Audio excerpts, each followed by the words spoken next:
From Sport Walk.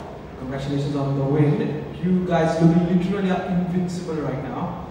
How are you keeping a team motivated so that they don't take the smaller teams, the weaker teams for granted? We've recruited good people and good professionals, and that's what I see that result as being tonight. And the performance was a very professional and good performance all round. And then it's about make sure I keep speaking about the standards that we've been able to put into the club over the last 14 months. We've recruited based upon player profiles, we've recruited based upon how we want to play, and we've recruited good people and good professionals. And I mean, on a daily basis, I get the pleasure of working with them day in, day out, and what you see on the pitch is what you see on the training field every single day. So they continue to drive each other, and when those standards aren't met, they hold each other accountable. They don't need the staff to do that, and that's going to be so important over the next 10 games now. Players like Vikram Singh or Magera, they're on your bench right now, but they play really well when they come on. Do they perhaps feel disappointed that they don't get into the starting lineup for games against weaker opposition? I wouldn't call East Bengal a weaker opposition. I think I said it before the game, every team poses its own challenges. They picked up results against good teams, and we need to make sure it's not us. So I'm pleased that that's happened.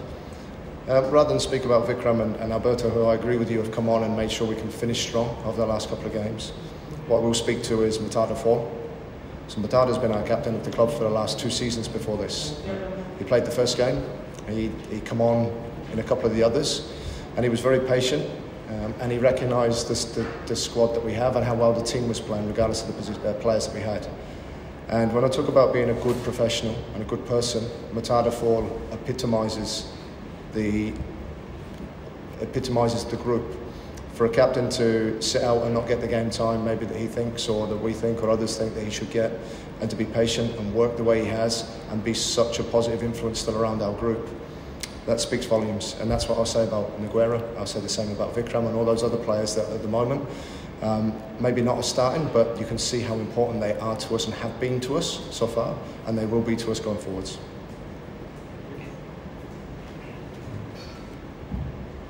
Hello, this is Shanti from Sports Gear. So like you mentioned, tonight's performance was quite clinical and professional from your side, but what did you think of the opposition's performance tonight? I thought they made it tough for us in the first half especially. You know, they set off and they made it difficult for us to play through them, certainly into what was Greg and Napuia.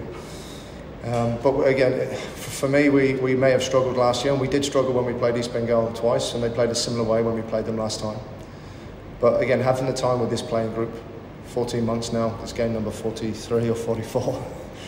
We've been able to work on several different ways of playing, regardless of how the opposition set up against us. And it's so pleasing to see now when teams do decide to either press or sit off or maybe have a game plan to try and stop us doing certain things, that we have got different ways of doing it, whether it's as a team or we've got individuals that, you know, like Napuia, who's now starting to contribute to goal scoring. And then if it's not them, it's those that are coming off the bench and having the impact to make sure we finish strong. You mentioned Napuia scoring. We have seen a lot of players from across the pitch, scoring for Mumbai. So do you think that's a positive going into the business end of the season? Yeah, it's another 3 goals. It takes us to 30 goals in 10 games, so 3 goals a game, which is hugely pleasing in terms of how we want to play. We speak about being an attacking-based team that wants to play exciting and expansive football, and hopefully those goals show that. And the pleasing thing for me was the clean sheet as well, because it's okay scoring goals, but you need to make sure, again, if we want to be successful this season, that at the other end, that we're quite solid, and I was very happy with that this evening. Thank you, Coach, and all the way. Thank you. Any further questions? So since you guys scored literally 3 goals, 4 goals, literally every game almost, it seems like, which opposition do you think has been the most difficult to face in the first half of the season? That's a good question. Too easy. No, it's not. It's and I just answered this on the post-match. Every team makes it as difficult as they can, and I spoke to our group before we played this game. And whether it takes 3 or 4 minutes, because we've scored in 3 or 4 minutes in some of the other games, or it takes through to 90, it's important that we just stick true to what we do. And the pleasing thing is we got the goal in the first half, and then we got a quick one in the second, which allowed us to go on. And only from those points does it become less challenging. But until you're able to get the goal and the breakthrough, and then try and see if the momentum shift can stay in your favour. I won't say there's one particular team, but what I will say is every team has given us a different challenge, and the good thing for us is that we've been able to, at the moment, overcome it, and it's important for the next 10 that we find different ways to continue doing that. All right. Thank you so much for your time, guys. Thank you. Thanks.